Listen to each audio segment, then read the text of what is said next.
Hey, welcome back to World Entertainment, and let's talk about Bob, shall we? Bob Iger, as Disney attempts to solve its problem by bringing back its main problem. And we're going to have a quick look at a bit of an article from Bounding into Comics, John F. Trent, who wrote the greatest headline that says the Walt Disney Company attempts to solve its problems by rehiring the architect of those problems. Bob Iger returns as CEO. Bob Chapek is out. And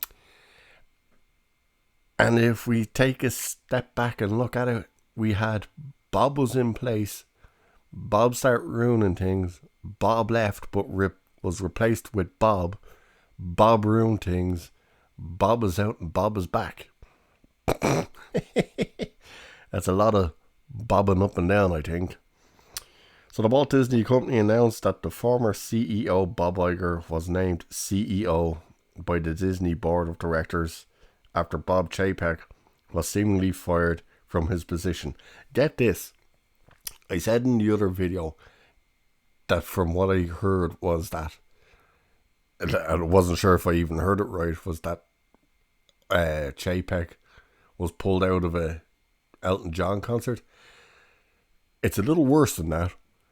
He wasn't just pulled out of the concert to be told you're getting fired. He was actually introducing Elton John when he was dragged out of the place to be told you're fired. What a wonderful company, huh? So a press released statement said Iger, who spent more than 4 decades at the company, including 15 years as its CEO, has agreed to serve as Disney's CEO for 2 years with a mandate from the board to set the strategic direction for renewed growth and to work closely with the board in developing a successor to lead the company at the completion of his term. And what's interesting now is apparently the rumours have started again that Kathleen Kennedy is going to step down as head of Lucasfilm next summer after the release of Indiana Jones 5. If, and it's a huge if because people have been saying it since bloody The Last Jedi that she was gone, there's a good possibility that if she does actually step down from Lucasfilm, that it will be to be CEO of Disney. Because apparently that was a big talking point a few years ago when Iger was, kind of flirting with the idea of stepping down, that Kennedy would be the one to take his place.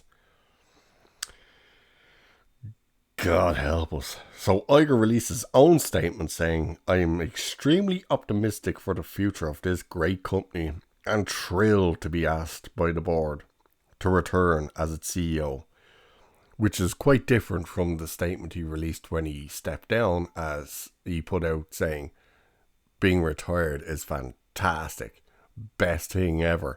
It feels like you could breathe again and the air is fresh.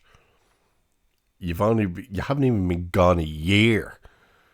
It's only been 11 months since he officially 100%, supposedly 100%, stepped down.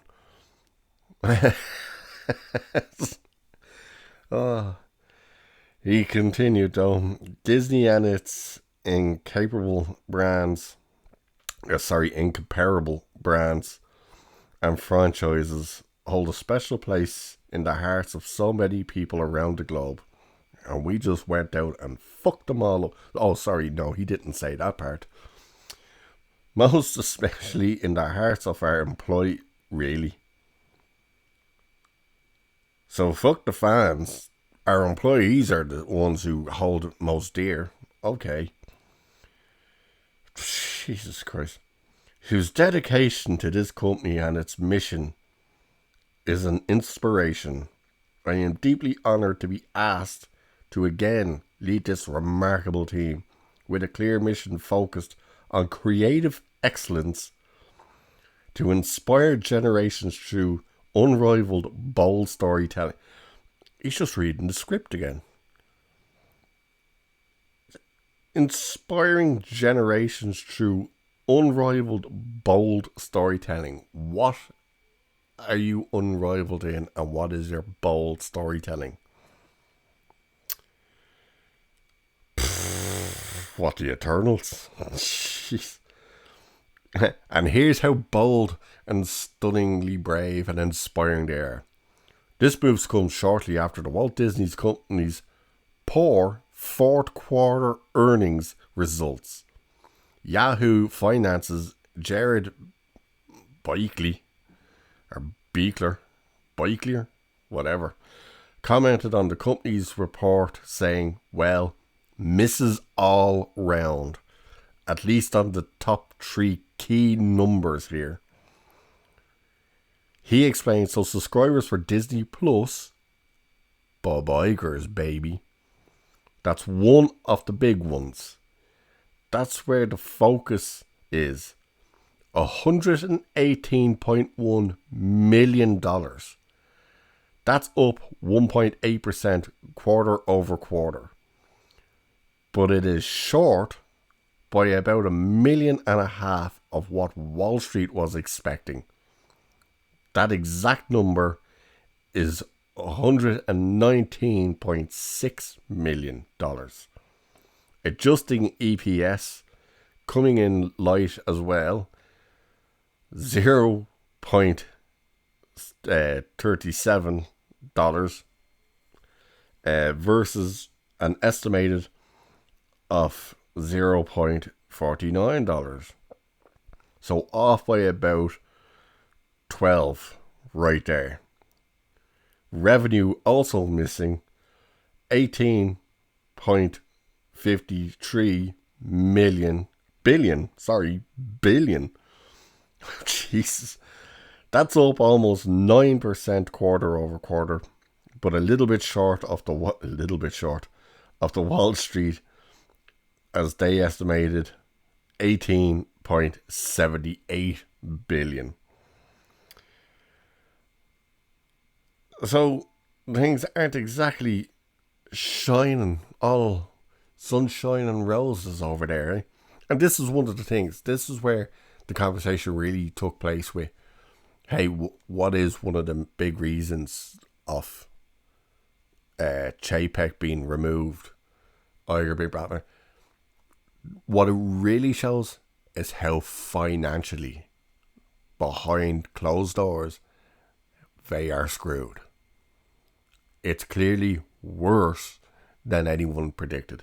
And don't forget, when they talk about the movie earnings and everything, no, they lump that in with the parks revenue. That's why when 3 films came out a year, and they were like, the films grossed $10 billion. How did the movies gross $10 billion when 3 of them only grossed $1 billion? The last time I checked, that's only $3 billion. So where the fuck did 10 come from? It's because they lumped them in with the parks. So YouTuber Gary Beekler of Nerdrotic commented on Iger's return saying, if you think this is going to change Disney's ways, you're fucking crazy. You're crazy. It's going to be more of the same. Everything that we've been watching Bob Iger initiate. So don't think this shit is going to change. He also indicated he spoke to an anonymous insider. Beekler elaborated on what this insider told him. I just got off the phone with somebody who I can't tell you right now, who just told me if you think things are bad right now, wait until next couple of years. They are getting so much worse. And people go, insider, blah, blah, blah. No. The people Gary speaks to are legit inside the companies. He spoke for ages about, hey, someone's reached out to me and they want to talk. Not on air. And he did the meeting, and it was them saying, look, You're right in what you're saying. We hear what you're saying. We want to know why you think this is that and that. And they had a conversation. And he was told flat out by these people, yeah, you were right. And yeah, we see the agenda that you're talking about. Do you know who that was? Because you eventually got to say it because they said, okay, we've done another interview. You can say it now. It was the directors of Batwoman. Sorry, not Batwoman, Batgirl. That's right. The two guys who were directing Batgirl. They also directed one or maybe two episodes of Ms. Marvel. They were also the directors of Bad Boys for Life. They reached out. And as you may or may not know, they then went ahead and did the interview with Critical Drinker.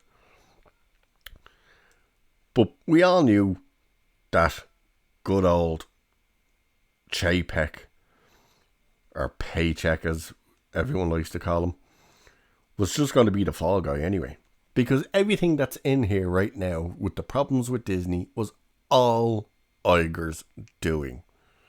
He overspent on the purchase of Fox, something Disney actually didn't want to do. They didn't want to buy Fox in the first place. But he pushed through, because that's all he does. He's a weatherman. He doesn't innovate. He doesn't strive for new things. He just buys things. That's his legacy. I buy things.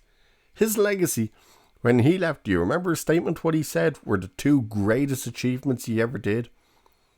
Does anyone remember? I'll tell you what it was.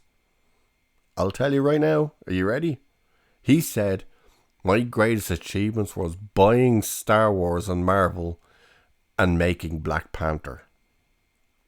That was his two greatest achievements. Buying shit and making something. Wow. So he overspent for that. They were offering, what was it, like 52 billion for Fox. Comcast went, hey, hold me beer and watch this. Watch how we can screw Disney over. Watch this. Hey, we'll give you 55 billion. What did Iger do? He panicked and went, we'll give you $76 billion. Comcast just laughed and walked away. $76 billion. Disney Plus was his baby, and that's a failure because they are not hitting the subs they were expecting to hit. They're now upping the prices constantly of the thing. They're probably going to introduce adverts into it.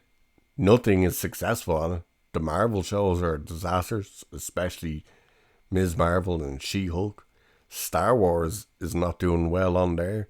Obi-Wan, the one show that should have just revitalized Star Wars, was like a lame duck in the end, and Andor, nobody's watching.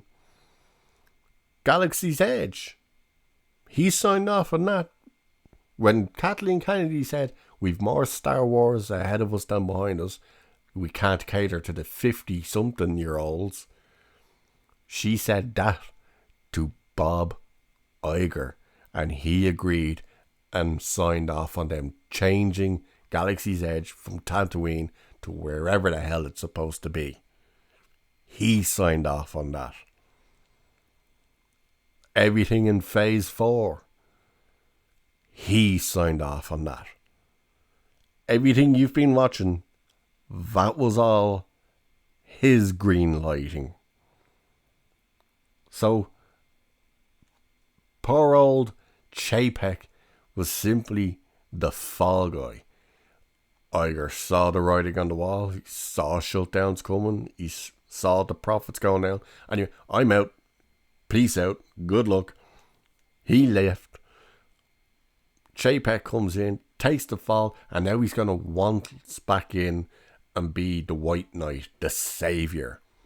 Problem is, as John F. Trent highlighted, you've brought back the architect of your problems to solve your problems. That is the equivalent of banging your head off the wall, getting a headache, and thinking, wow, I gotta get rid of this headache. And you continue to bang your head off the wall. Nothing is gonna change at Disney. It's probably gonna get worse. A hell of a lot worse.